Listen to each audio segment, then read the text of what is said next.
웰컴!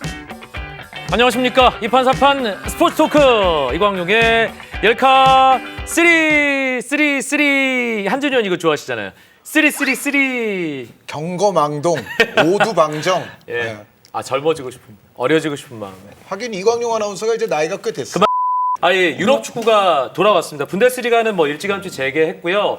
라리가가 이제 얼마 전에 돌아오면서 우리 샤신의 바쁘고 피곤한 주말이 복귀가 됐고, 그리고 EPL이 곧 시작됩니다. 그래서 저희가 오늘 컨셉을 어떻게 잡았냐면요. 지금 이제 또 재개가 됐지만 곧 끝나고 이적 시장이 다가오지 않습니까? 예? 7월부터. 이 이적 시장에 분명히 뭔가 우리 유럽파 선수들 움직임이 있을 거란 말이에요. 그래서 이 선수들 지금 잘하고 있지만 앞으로 이런 루트, 이런 커리어를 만들어가면 참 좋을 것 같다. 그래서 우리 진로 상담 전문가 선생님 세 분을 모시고 예, 누구 얘기부터 해볼까요? 예, 누가 제일 좋아요? 아니, 이 많은 유럽파 중에서 네. 저 선택할 수 있어요. 네. 저는 이재성 선수. 이재성 선수. 지금 독일 분데스리가 2에 나머지 선수들은 뭐가 됩니까? 예. 근데 샤신이 그 K리그 전북을 들었다 놨다 하던 시절부터 이재성 선수 팬이었어요. 이제 고려대학교 다닐 맞다. 때부터도 고대 시절부터. 이재성 네. 선수가 인품이 굉장히 좋아요. 네, 그렇다고 제가 다른 선수들 인품은 안 좋다 이 얘기는 아니지만 어쨌든 이재성 선수는 특출나게 좋다. 제가 평소에 또 말 좀 많이 하는 것 같아서 오늘은 한 줄 요약으로 다 정리해 왔습니다. 이재성 선수는 어디로 가야 되느냐? 좀 더 주목받을 수 있는 곳으로 가기를 바랍니다. 네. 요게 제 한 줄이에요. 그러니까 이재성 선수 같은 경우에는 사실은 그 작년 여름에 그 이적설이 좀 있었어요. 실제로 있었고 그 당시에 이미 기사도 보도가 됐으니까 제가 얘기하는 거지만 그 벨기에의 스탕다르라는 팀에서 이재성 선수와 강하게 연결이 됐었습니다. 저는 벨기에 리그지만 가는 게 낫다고 생각했어요. 그리고 왜 그러냐면은 일단 스탕다르 하면은 벨기에의 어떤 축구 역사에서 전통적으로 안덜레흐트, 클럽 브리헤 그리고 스탕다르. 스탕다르가 최소한 3순위 정도는 되는 전통 강호 명문이고 뭐 웬만하면 유로파 리그 정도는 그냥 항상 나오는 팀이고 이제 그렇거든요. 이 독일 2부의 홀슈타인 킬이라는 팀은 홀슈타인 킬 팬분들이나 관계자분들에게는 굉장히 죄송하지만 저는 너무 주목을 못 받는 팀이라고 생각해요. 그러니까 이재성 선수가 그 팀에서 정말 하는 일이 많고 이재성 아니면은 경기가 안 풀리고 얼마 전에 또 함부르크를 상대로 동점골 어시스트 또 마지막에 극장 동점골 직접 또 투혼의 플레이로서 집어넣고 이제 에이스잖아요, 사실. 에이스죠. 지금. 지금 팀 내 최다 득점자이고 올 시즌에도 10골에 8개 어시스트를 지금 하고 있어요. 모든 대회 토탈에서. 그런데 그 정도로 이재성 선수가 잘해도 웬만해서는 홀슈타인 킬이라는 팀에 있으면 소문이 안 난다. 그러니까 2부라도 예를 들어 그 잉글랜드의 2부에 있는 팀 지금 리즈 유나이티드가 있죠. 항상 유명하죠. 뭐 비엘사 감독 등등등 항상 리즈 얘기가 나오잖아요. 근데 홀슈타인 킬에서는 그 팀의 메시가 되더라도 이거는 좀 주목이 안 되고 오히려 이제 유럽 클럽 대항전을 나오는 팀이면 예를 들어 네덜란드나 뭐 벨기에 정도 수준의 전통 명가라고 하면 오히려 이 팀들은 주목도가 더 높아요. 이재성 선수는 제 생각에는 올 여름에는 저는 무조건 이적이 된다고 봅니다. 겨울 이적 시장에도 뭐 보도에 의하면 팀에서 막았다는 얘기가 있거든요. 이재성 빠지면 우리 게임 못해. 그러면서 이제 좀 못 가게 했다는 얘기가 있는데 저는 이번 여름에는 계약 기간상 홀슈타인 킬도 이재성 선수를 보내는 쪽을 선택하리라고 봐요. 그런데 이재성 선수는 그럼 어디를 선택해야 되느냐? 한 줄로 제 바람을 이야기하면 주목받을 수 있는 곳으로 가야 된다. 왜? 이재성 선수가 지금 적은 나이가 아니에요. 92년생이면은 이제는 이재성 선수가 정말 큰 뜻을 품고 유럽에 갔으니까 이번에 한번 이적은 그래도 좀 주목받고 많이 알려질 수 있는 곳으로 갔으면 하는 바람이 있는 거죠. 그래서 거기가 어딥니까? 거기는 그러니까 다양할 수 있어요. 일단 분데스리가가 그래도 홀슈타인 킬에서의 이재성 선수 활약상을 가장 잘 아는 곳은 분데스리가일 거 아닙니까? 그나마도. 그러니까 분데스리가 클럽 앞으로 갈 수 있으면 그거는 좋죠. 사실 뭐 그 적응에 더 이상 뭐 어려움을 겪을 필요도 없고 분데스리가 클럽이 일단은 가장 좋아 보이고 EPL이나 분데스리가 빅리그 1부 리그 가면 좋고 그게 혹시 안 되더라도 저는 차라리 조금 더 이제 그 빅리그보다는 약간 낮은 리그로 간다 하더라도 뭔가 좀 그래도 전통의 명문 강호 이런 데로 갔으면 좋겠다. 리즈 유나이티드 딱 나왔네. 리즈 유나이티드. 아니 리즈는 지금 어떻게 될지 모르지만 이제 습격할지도 모르거든요. 네, 승격할 수 있습니다. 지금 1등이니까. 이재성 리즈 유나이티드 행 어떻게 보십니까? 성사만 되면은 뭐 기쁜데 일단 잉글랜드 쪽은 이 워크 퍼밋이 걸릴 수가 있어요. 문제가. 아, 좀 엄격하죠. 네, 이- 기준이. 뭐 랭킹에 피파 랭킹에 따라서도 다 다르고 이적료 액수에 따라서 다르고 근데 지금 이재성 선수 같은 경우에는 정확하게 이제 수식을 제가 아직까지는 때려보진 않았지만 약간 미달이에요. 약간 이 애매해요. 선을 약간 예. 예. 근데 또 예전에는 사실 이 선에 미달돼도 예를 들어서 추천 잘 받으면 되잖아요. 알렉스 퍼거슨 감독이 레터 하나 보증 써주면은 쓰고. 바로바로 됐는데 또 가면 갈수록 굉장히 좀 보수적이 된단 말이에요. 정부 자체가, 사회 자체가. 그래서 또 브렉시트도 시작하고. 그런 위험 요소가 있기 때문에 그럼 레드제민의 추천은 어딥니까? 뭐 전적으로 동감해요. 그러니까 둘이 예. 요즘 분위기가 이상해. 사랑에 빠진 것 같아. 아니 사실 나이도 굉장히 비슷해요. 한 살 차이. 저도 적어 온 거를 대부분 다 말씀을 하셨어요. 해가지고 이재성 선수는 지금 주목받는 팀으로 갔으면 좋겠고 저의 1순위 바람은 이제 분데스리가 일부에서 우리가 들어본 이름들 볼프스부르크, 뭐 호펜하임 이런데 갔으면 좋겠다라는 생각이고 플러스 가능할 것 같아요. 왜냐하면 이재성 선수 지금 오늘 우리가 여기서 얘기할 선수들 중에 가장 뭐 신뢰될지 모르겠지만 이적료가 제일 싸요. 지금 연봉도 제일 싸요. 사실상. 그러니까 금액적인 부담이 제일 낮은 선수이기 때문에 오히려 더 본인하고 에이전트가 일만 잘하면 선택의 폭은 굉장히 넓어질 수. 류블루는 어떻게 봅니까? 그- 우리 모두가 좋아하는 이재성. 잘 돼야 될 거 아니에요. 제가 잘 얘기할 수 있는 쪽을 해보면 그 스타드 렌이라는 팀이 있는데 거기 이재성을 봤었어요. 이재성이 유럽에 처음 가려고 했을 때 봤는데 뭐 아시겠지만 그 프랑스나 분데스리가의 조그만 팀들은 한국 에이스를 사갈 만큼 그렇게 돈이 많지 않습니다. 그러니까 돈을 쓰긴 쓰지만 한국 에이스인데 한국에서도 뭐 국가대표 뭐 손흥민도 아닌데 이 정도 하면 한국 구단들이 바라는 뭐 20억, 30억을 내기는 어려워요. 근데 이 팀이 지난 시즌에 프랑스 리그왕은 빨리 끝냈잖아요. 3위로 맞춰버렸어요. 그래서 이제 리옹 회장이 막 난리치고 막 그랬었는데 그래서 챔피언스 리그 플레이오프에 나갑니다.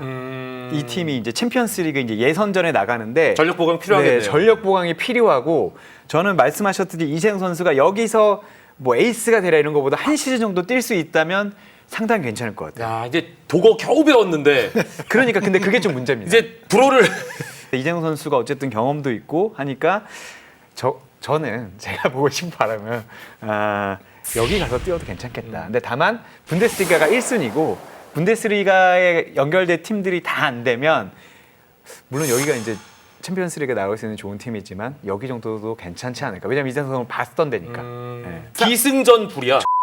자, 이재성은 그렇고요. 제일 저는 황희찬입니다. 황희찬. 네. 류블루는 황희찬을 좋아하는군요. 네. 요즘에 대세가 이제 정확하게 역습하고 빠르게 역습하는 게 중요하고 그리고 이제 황희찬 선수가 예전에는 정교하지 못하고 슈팅이 좀 부족하다라는 얘기가 있었는데 최근에 그걸 좀 불식시키고 있잖아요.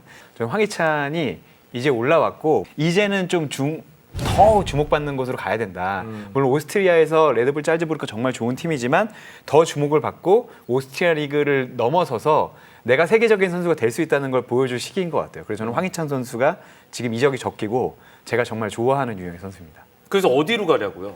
저는 라이프치히 갔으면 좋겠어요. 그 그러니까 갈수 있다면. 어차피 같은 회사잖아요, 거기가. 네, 네. 형제 구단이죠. 그러니까. 그리고 저는 좋은 감독 물론 이제 다 좋은 감독이지만 좋은 감독을 만났으면 좋겠거든요. 그리고 거기에 이제 티모 베르너가 어쨌든 지금 나갈 것으로 보이는데 어디로 갈지는 저도 모르겠지만 이 선수가 나가면 물론 황희찬보다 뭔가 딱딱 맞네, 느낌이. 티모 베르너가 훨씬 좋은 선수죠 지금.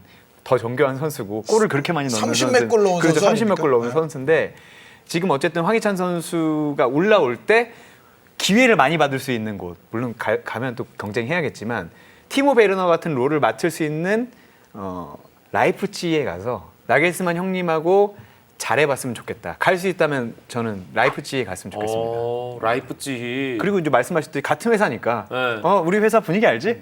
잘해. 이렇게 하면 될 것 같아요. 그러니까 이제 자회사에서 그룹 본사 기획실로 그런 느낌인 것 같아요. 지금. 정확한 표현. 예. 그- 예. 그래서 그 실제로 우파메카노 그 어린 친구 그 프랑스에 친구도 짤츠부르크에 있다가 지금 라이프치히 가서 몸값이 폭발해가지고 지금 막 빅클럽에서 뭐 사내 만에 그러고 있거든요. 그러니까 그런 단계를 밟았으면 저도 좋겠는데 가려면은 이번에 빨리 가야 돼요. 왜냐하면 라이프치히는 나이 지금보다 이제 1, 2년 더 먹으면은 또 안 사거든요. 라이프치히는. 그러니까 가려면은 지금 빨리 가야 돼요. 황희찬 선수가 96년생이잖아요. 네, 96년생입니다. 예. 그러네. 지금이 딱 적기네요. 네. 정리. 황희찬 선수에 대한 제 한 줄 요약은 뭐 당연히 이제 황희찬 선수는 주목은 기본적으로 깔고 가요. 왜냐? 올 시즌 황희찬 선수가 이 공격 포인트 놀랍게도 말씀을 드리면 저희 녹화 기준으로 14골에 19어시스트예요. 그런데 이게 어마어마하네요. 이제 예. 엄청나죠. 33개 공격 포인트죠. 그런데 특히 여기서 주목할 것이 이 19개의 어시스트, 19개의 도움을 기록했다는 거는 황희찬 선수가 이제는 우리가 옛날에 알던 황희찬 선수와는 완전히 다른 선수로 재탄생했다는 것을 의미하거든요. 옛날에 알았다는 그 말씀 속에는 뭔가 좀 투박하고 그렇죠. 예. 완성도가 떨어지는 그런. 그런데 이제 그게 없이 동료들의 입맛에 딱 맞춰주는 그런 패스를 황희찬 선수가 넣어줄 줄 안다는 거죠. 그 19개 어시스트가 아무리 뭐 거기 뭐 오스트리아 컵이 포함됐다고 하더라도 그게 쉬운 수치가 아니거든요. 네. 왜냐하면 지금 빅리그 기준으로 하면 이 기준이면은 토마스 뮬러 선수 정도만 20개 어시스트가 지금 넘어 있고 네. 메시, 산초, 더브라이너 그 대열이거든요. 지금 이 수치가. 그렇기 때문에 저는 황희찬 선수의 경우에는 제 한 줄 요약은 이겁니다. 도전할 곳. 황희찬은 도전할 곳으로 가는 거다. 이거는 뭐 틀림이 없고 저는 에버튼도 나쁘지 않다고 생각해요. 네, 에버튼 얘기가 지금 많이 나오는데 에버튼을 가든 라이프치히를 가든 황희찬에게는 이제 자신의 절정기를 정말 진정한 황금기로 만들 수 있느냐 없느냐의 갈림기 기로에 있고 거기에 이제 도전을 하는 그런 입장이 되는 거예요. 자, 황희찬 선수는 지금 최절정기를 확실하게 불태울 수 있는 곳으로 가야 된다. 그것이 라이프치히든 EPL의 에버턴이든 이렇게 정리를 하고요. 우리 샤신의 남자 이재성 그리고 류블루의 남자 황희찬. 레드제민의 픽은 누굽니까? 먼저 다 가져가시면 아니 한동안 영국에서 함께 지내고 또 책도 쓰고 있잖아요 그거. 나머지 선수들은 선택하기가 싫은 것 같아요. 네. 아니 지난 눈웃장을 통해서 레드제민이 깨달은 게 있어요. 무조건 대중성이구나. 무조건 인생은 댓글 순입니다. 예. 레드제민 어떻게 손흥민 선수도 지금 기사는 상당히 많이 나오고 이게 썰 연결됐다 이런 얘기는 많이 나오는데 어떻게 보세요? 일단 가능성만 결론적으로 말씀드리면은 최소한 2020년은 제로. 올 여름 이적 시장에는 움직일 가능성이 없다. 제로입니다. 아. 네, 제가 보기에 제로입니다. 어떻게 영이라고 얘기할 수 이런 식으로 하지 있습니까? 말라 그랬지. 3%. 3%. 왜냐하면은 2023년까지 계약이 되어 있어요. 지금 토트넘과 손흥민은 그러면은 이번 시즌 끝나더라도 새 시즌이 남아 있어요. 일단 너무 길어요. 남아 있는 그 계약 기간이. 고로 어떤 오퍼가 오더라도 어떤 종류의 협상을 누구와 하더라도 구단이 이겨요. 토트넘이 제일 유리해요. 지금 상황에서. 그리고 다니엘 레비 회장이 지난 20년간 해왔던 그런 딜, 협상술, 의사결정을 보면은 올 시즌 솔직히 말씀드리면은 정상적으로 이적하기는 굉장히 힘들어요. 네. 깽판이라는 게 있잖아. 깽판. 그래서 진짜로 정말 정확하신데요. 지금 토트넘을 거쳐간 선수들 중에서 몸값이 가장 피크였을 때 나간 선수들의 공통점이 그거였어요. 다 싸우고 나갔어요. 그 방법 그 방법밖에 없어요. 예를 들면 누가 있습니까? 뭐 베르바토프, 베르바토프. 아니, 그래야 레비를 이기죠. 아. 모드리치, 아니 진짜 베르바토프. 빅네임이 네. 정말 많았어요 토트넘에. 예. 절대 손해 보는 비즈니스 안 하고 정말 아니 그러니까 레비 회장은 그렇다고 악인이다 절대 아니에요. 정말 최고의 능력자예요. 왜냐? 해리 케인, 델리알리, 손흥민을요 다 재계약을 했어요. 엄청난 능력인 거예요 이게 정말. 그래서 올 시즌은 뭐 레알의 뭐 지금 이제 다들 팬분들도 그러고 기자분들도 그러고 레알의 막 스쿼드를 분석하시면서 뭐 비EU 선수 쿼터가 없습니다 뭐 하는데 거기까지도 못 가요. 아 그런 방송을 좀 찍어야 돼. 유튜브로 그런 걸 하는 그러니까 그 할면 나도 불러갔어요. 수익도 좀 쉐어하고. 다니엘 리비 회장이 보낼 수 있어요. 자기의 호가에 맞춰주는 팀이 나오면 보낼 수 있어요. 호가가 너무 높잖아요. 호가가 지금 한 1억 5천만 파운드 정도 돼요. 최소 1억 파운드인데 지금 코로나에다가 이렇게 막 시즌 일정이 온 각국이 지금 난리 번거지가 난 판에 1억 파운드를 낼 수 있는 팀이 있을까? 그러면은 굉장히 드물어요. 지금 상황에서. 그래서 어떻게든지 나는 한 번 더 스텝업을 하고 싶다라고 하면은 내년 여름이 되면은 이제 계약 기간이 2년이 남거든요. 그럼 그때부터 토트넘은 다시 또 재계약해야지라고 분명히 나와요. 그럼 거기서부터 이제 이적 준비가 시작이 된다고 생각을 하시면 돼요. 저 동의. 저 비슷한 말 하려고 그랬거든요. 아니 이게 뭔가 분위기가 운명 공동체가 된 것 네. 같은데요. 예. 브로맨스가 네. 날로 아니 저는 뭐 깊어지고 있어요. 일단 계약 기간도 계약 기간이지만 그 뒷부분에 얘기하신 코비드 19 코로나 바이러스 사태 때문에 지금 손흥민 선수는 유럽 전체를 통틀어 보더라도 아주 상급에 있는 1군의 공격수들 가운데 한 명이에요. 그렇죠. 네, 네. 네, 그 가격이 기본적으로 장난이 아닌데 이번 이적 시장에서 제 생각에 이른바 메가딜 진짜 빅 딜이 그렇게 여러 건이 발생할까? 저는 기본적으로 거기에 좀 의문이 있어요. 맞습니다. 물론 빅딜이 발생하기는 할 거예요. 뭐 소수의 아주 극소수의 몇 개는 있을 것 같은데 준비는 해야 되니까. 네, 그렇죠. 그리고 일부 팀들은 코로나 사태와는 상관없이 또 돈을 쓰려고 하는 팀들이 있어요. 지금 첼시 같은 경우는 이제 영입 금지도 풀리고 하면서 이제 첼시는 지금 쓰고 있잖아요. 이제 그런 것처럼 아주 극소수 구단들은 쓰긴 쓸 거예요. 그런데 지금 코로나가 터져 있어서 사실 대다수의 클럽들은 지금 근검 절약을 해야 되는 지금 상황이거든요. 그래서 저는 그것 때문에 그런데 어쨌든 확률적으로는 저도 그래서 레드님에게 아주 동의하는 바이고 그러나 이제 그냥 원론적으로 손흥민 선수가 그럼 앞으로 이적을 하면 어디를 해야 되느냐? 저는 이거는 뭐 한 줄로 정리하면 큰 곳으로 가야죠. 토트넘보다 큰 곳. 근데 저는 어찌됐건 제 기본은 토트넘은 이제 떠날 때가 됐다. 지금이 손흥민이 극상으로 한번 네. 가볼 수 있는 마지막 단계. 네, 그러니까 손흥민 선수는 아주 큰 곳으로 가요. 그래서 그 큰 곳은 어딥니까? 샤신의 마음속에. 뭐몇 군데 있겠죠. 네. 그러니까 도와드리면 도와주세요. 챔피언스 리그에서 우승할 수 있는 팀. 물론 토트넘도 준우승까지도 하긴 했어요. 준우승했습니다. 그럼 리버풀로 가야 되는 거니까. 결승전에 최소한 대여섯 번 정도 나가본 적 있는 팀들. 네. 그럼 이제 그럼 AC 밀란 아닙니까?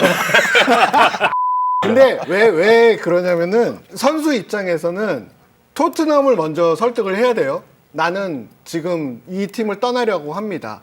왜냐하면 꿈을 얘기해야 되잖아요. 꿈은 확실한 명분이 있어야 되는 거예요.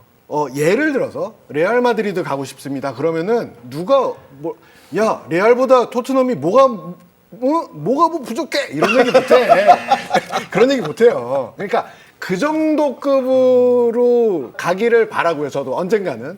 근데 여러분도 아시다시피 그런 팀이 몇 개 없어요. 레알, 바르셀로나.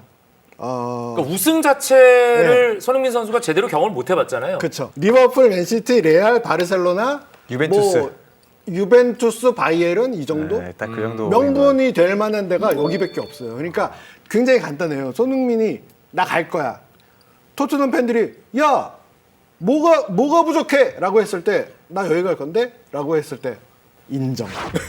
라는 팀들은 여기 난 챔피언스리그에서 우승하고 예. 싶어. 예, 그렇죠. 근데 정말 찾아봐도 없어요. 없어요. 예, 갈 왜냐하면 만한 데만. 예. 일단 돈을 낼 수 있는 클럽들이 없고 그리고 말씀하셨지만 이 코비드 19이 올 시즌뿐만 아니라 저는 이적 시장 아예 바꿔놓을 수도 있다고 생각이 들거든요. 왜냐하면 이 정도의 연봉이나 아니면 이 정도의 중계권들이 지금 막 이게 큰일 나고 있고 그 다즌이라고 J리그를 2조에 사서 거기가 그 세계적으로 유명한 회사예요. 네, 유명한 회사가 지금 너무 어려워가지고 지금 단계에서는 이제 자본을 투자를 받는다고 하는데 안 되면 매각까지 생각할 정도로 지금 이제 스포츠 중계 시장이 어려워지고 있거든요. 근데 이 한 축이 무너지면 이 EPL이라든가 이런 데에 중계권료가 이게 무너지기 시작하면 다른 데서도 이제 돈이 새고 그러면 그 다음에는 이적료가 더 떨어질 수도 있어요. 그래서 제가 다 하나 해보면 그나마 그냥 확률 그 팀에서 바란다 안 바란다 딱 살 수 있는 팀이 제가 봤을 땐 지금 단계에서는 유벤투스밖에 없거든요. 근데 유벤투스도 많아요 공격수가. 근데 그나마 레알, 바르사, 뭐 리버풀 이런 데보다는 그나마 살 수 있는 확률이 단 1%로 높다. 아니 근데 예를 들어 리버풀의 사디오 마네가 네. 예를 들어 레알 마드리드 나가면 그러면 그때는 그렇죠. 근데 지금 단계에서는 뭐 홍재민 기자도 말씀하시고 한 의원님도 말씀하셨지만 이 2020, 2021 시즌을 앞둔 이거는 여기 너무 빡빡해요. 그리고 변수도 너무 많아서 손흥민 정도의 대어가 이렇게 뭐 치고 올라갈 이게 공간이 너무 부족한 것 같아요. 안타깝지만 이제 너무 비싼 선수가 돼서 비싼 선수가 된 건 좋은 일이지만 비싸면 옮기기가 너무 어렵다. 저는 개인적으로 이 선수 한국 축구 이제 향후 10년을 이끌어가야 할 이제 발렌시아의 이강인 선수. 아니 이강인 묵살을 선수야말로 빠른 시간 안에 뛸 수 있는 곳으로 가야 되는 거 아니에요? 이강인 선수 한 줄 요약 가장 적합한 곳. 그게 무슨 뜻이냐면 이강인 선수는 기본적으로 지금 이강인 선수가 강점도 있지만 분명히 이강인 선수가 좀 약점이 있어요. 그런데 이강인 선수의 강점을 살려줄 수 있고 이런 강점을 살려주는데 성향이 맞는 감독이 있을 거 아닙니까? 그런 전술을 쓰는 팀이 있을 거 아닙니까? 그런 곳으로 가는 게 이강인 선수는 저는 가장 좋다는 얘기죠. 강점과 약점을 한 줄로 정리하면 강점은 이강인 선수 다 알고 있다시피 뭐 시야라든가 탈압박이라든가 창의적인. 임기응변의 네. 창의성이라든가 이런 부분은 우리가 의심의 여지가 없어요. 또 왼발 킥 능력으로 활용한 아주 패싱력이라든가 이런 부분은 이미 다 우리가 알고 있는 거거든요. 그런데 이제 단점은 전체적인 이제 기동성이 그렇게 뛰어나진 않죠. 이강인 선수가 객관적으로. 그리고 이제 피지컬은 요즘 벌크업을 했다고 하는데 실전에서 이제 이강인 선수가 수비 가담에 있어서 이제 그 벌크업하고 이런 게 효과를 볼 건지는 또 좀 지켜볼 필요는 있어요. 그러니까 이강인 선수의 약점이라 한다면 결국 두 가지거든요. 스피드와 수비 가담력. 그리고 그 수비를 이제 이강인 선수도 물론 안 하는 건 아니고 뭐 열심히 하려고는 하는데 그게 과연 효율적인 팀에 도움이 되는 수비로 나타나는가 이런 또 문제가 있기 때문에 저는 예전부터 이강인 선수 얘기 나올 때마다 제가 주장한 거는 지금까지도 똑같은데요. 스페인 안에 있는 다른 클럽으로 적당한 팀으로 임대 가는 게 이강인에게는 최선이다. 저는 그거를 주장한 지가 벌써 한 2, 3년 됐어요, 사실은. 왜냐하면 이강인 선수의 가치는 스페인에서 그래도 가장 잘 알아요. 아무리 20세 이하 월드컵 골든볼 위너라 할지라도 이강인 선수의 장점, 스타일, 값어치 이런 거를 가장 그래도 제가 봤을 때 무리 없이 활용해 줄 수 있는 확률이 높은 곳은 저는 스페인이라고 봐요. 그러면서 이제 발렌시아보다 이강인 선수가 뛸 수 있는 전술적인 그런 구도가 조금 더 적합한 곳. 그리고 그런 어떤 성향을 좀 지닌 감독이 있는 곳. 뭔가 그런 곳으로 스페인 내로 임대 가는 게 최선이다. 왜 그러냐면 이강인 선수 바이아웃이 우리 돈으로 1,000억 원이 넘습니다. 네. 그 돈을 지불하고 지금 현재 이강인 선수를 데려갈 클럽이 있습니까? 그러면은 바이아웃이 아니고 그러면은 그냥 이적료 주고 사가는 건 어떠냐? 제가 봤을 때는 발렌시아가 이강인 선수를 여태까지 간판 유망주 중에 한 명으로서 키워온 세월과 뭐 이런 여러 가지를 또 고려하면 발렌시아도 이강인 선수를 전혀 뭐 제대로 써보지도 않고 웬만한 액수에 넘긴다? 이것도 저는 안 할 것 같아요. 그러니까 이강인 선수를 지금 활용을 잘 안 하고는 있지만 그럼에도 불구하고 이강인 선수를 헐값에 다른 팀으로 아예 팔아버리는 것도 발렌시아는 안 하려고 할 것이다. 아 그럼 쓰든지. 그러니까요. 그러면은 최소는 임대인데 그럼 임대 좋은 장소는 어디냐? 제가 봤을 땐 스페인의 적당한 팀을 찾아가는 게 가장 좋다. 예를 들어 저는 사실은 그 예전에 레반테 임대설 나왔었죠. 네, 레반테 나왔어요. 레반테는 발렌시아와 또 같은 지역 더비 팀 아닙니까? 저는 레반테 정도면 좋다고 생각했어요. 사실은.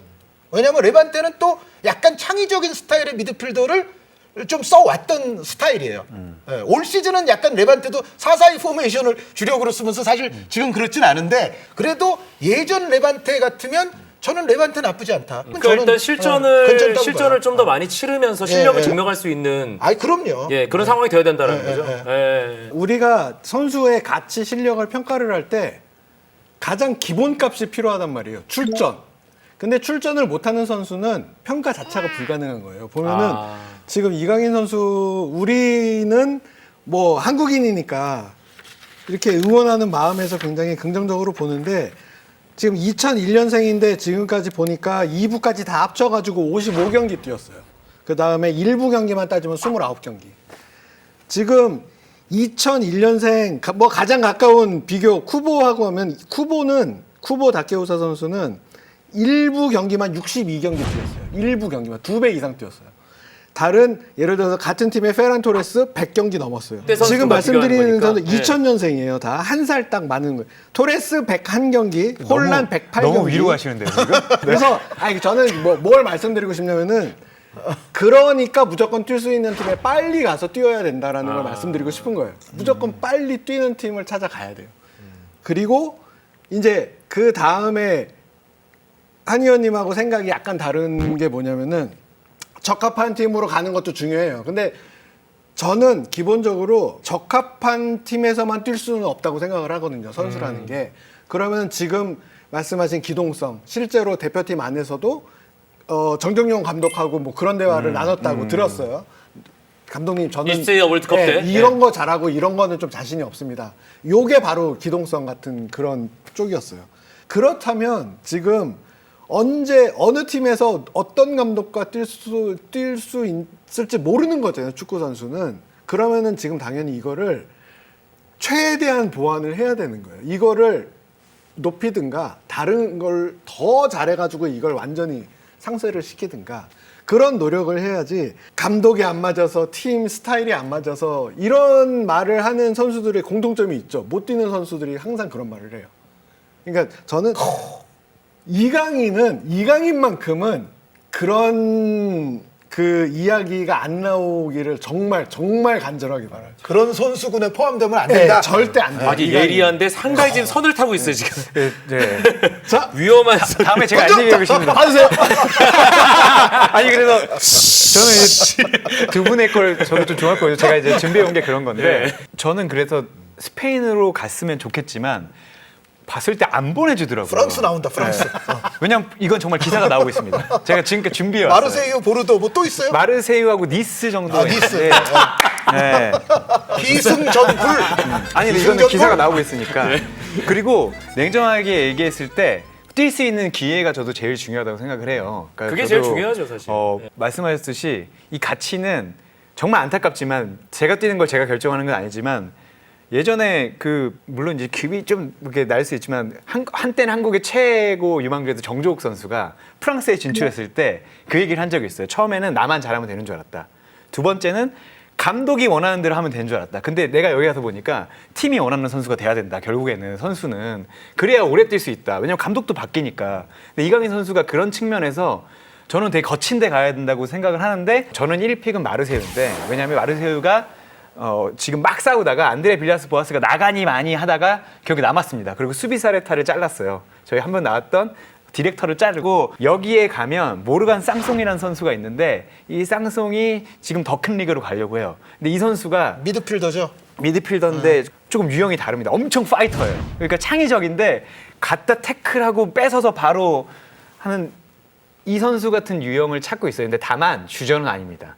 여기가 이제 지금 챔피언스 리그에 나가야 되는데 경기가 많기 때문에 아주 유능하지만 싼 백업을 찾아요. 그러니까 당연히 임대겠죠. 돈이 제한적입니다. 근데 거기는 디미트리 파이가 있잖아요. 근데 디미트리 파에트하고 앙드리 또방하고 발레리 제르멍은 양쪽으로 갑니다. 근데 이강인 선수와 약간 파이 그죠. 선수가 하는 일이 겹치는 비슷하죠. 면이 없지 않아는 있지 않을까요? 그래서 저는 가서 정말 치받았으면 좋겠어요. 근데 발렌시아보단 더 나올 수 있다고 봅니다. 그리고 여기가 물론 제일 좋지만 사실 마르세유도 간단한 팀이 아닙니다. 너무 악당으로 묘사하셔가지고. 네. 하지만 아니 2주 연속 등장했어 지금. 맞다. 말을 해. 하지만 여기도 간단한 팀이 아니에요. 그러니까 범죄의 팀 아니야. 데려간다고 해도 발렌시아보다는 낫겠지만 여기도 그렇게 나온다고 많이 볼 수는 없어요. 다만 경기가 일단 많으니까. 부딪혀서 이겨내야 된다는 거죠. 그래서 제가 제일 좋은 데는 물론 보르도 나오긴 하지만 보르도보다는 그 파트릭 비에라가 감독을 맡고 있는 니스가 좋다. 분위기도 좋고 그리고 여기서 부활한 선수들이 많아요. 그러니까 여기 문제 있는 선수들이 여기 왔다가 부활해서 확 떠서 나가는 경우가 상당히 많은데 그 이강인 선수가 문제 있다는 얘기예요. 아니, 못 뛰었으니까. 그 내가 하는 멘트에 그런 거를 왜 내 멘트를 따먹어? 그러니까 그게 있잖아요. 재능은 있는데 못 뛰었던 선수들. 아템 벤 아르파 선수가 여기 와가지고 엄청난 활약을 해도 파리 생제르맹 갔거든요. 물론 파리 생제르맹이 또 사고를 쳤습니다만 여기가 지금 엄청나게 젊어요. 아니, 발로텔리 거기 갔다가 빵 떠서 나갔다가 그렇죠. 또 많이 발로텔리. 했잖아요. 아니 근데 그런 거죠. 한 시즌만 있을 거니까 저는 여기로 이적하라는 게 아닙니다. 한 시즌만 있을 거면 여기에 가서 여기가 또 3백을 쓰고 또 빨리 전환하고 창의적인 선수가 필요하거든요. 그리고 여기 가면 측면으로 가거나 아예 처진 스트라이커를 볼 수도 있어요. 그런 거로 봤을 때 돌베리와 함께 잘해보지 않겠나 자네. 그리고 비에라 선생님과 저는 괜찮다고 봅니다.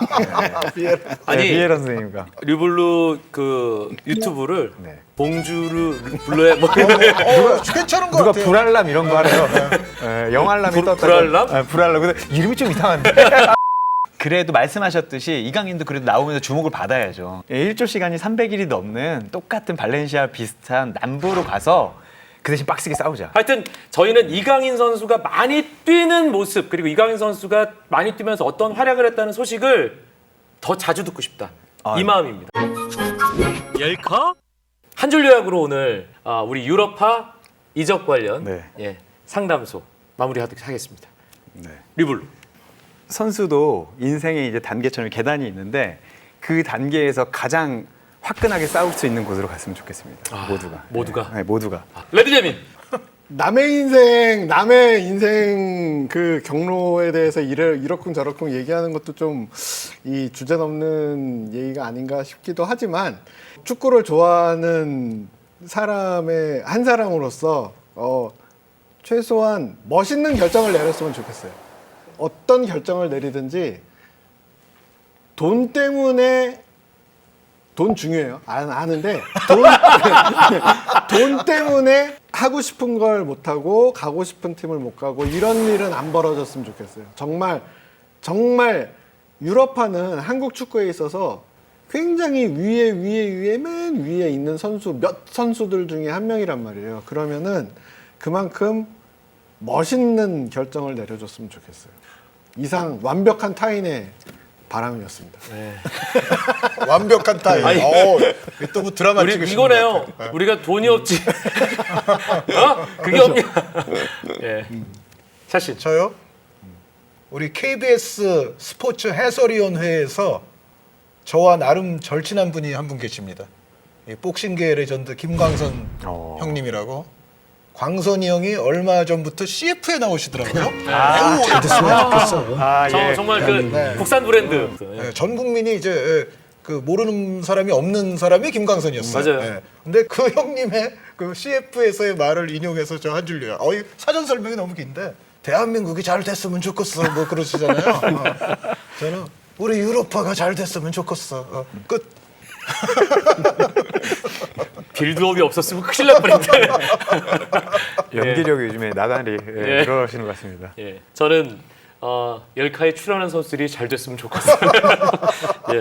열카 진로 상담소 우리 유럽파 선수들 얘기를 샤신, 레드재민, 류블루와 나눠봤습니다. 여러분도 축구를 사랑하시고 우리 유럽파를 사랑하시는 만큼 댓글로 많은 의견 나눠주시면 감사하겠습니다. 좋은 댓글 써주신 분들 가운데 저희가 3분을 뽑아서 월간 축구 전문지 442의 6개월 정기 구독권 드리도록 하겠습니다. 오늘도 열카 축구 이야기 모든 식구들과 함께 즐거운 이야기 나눠봤습니다. 고맙습니다.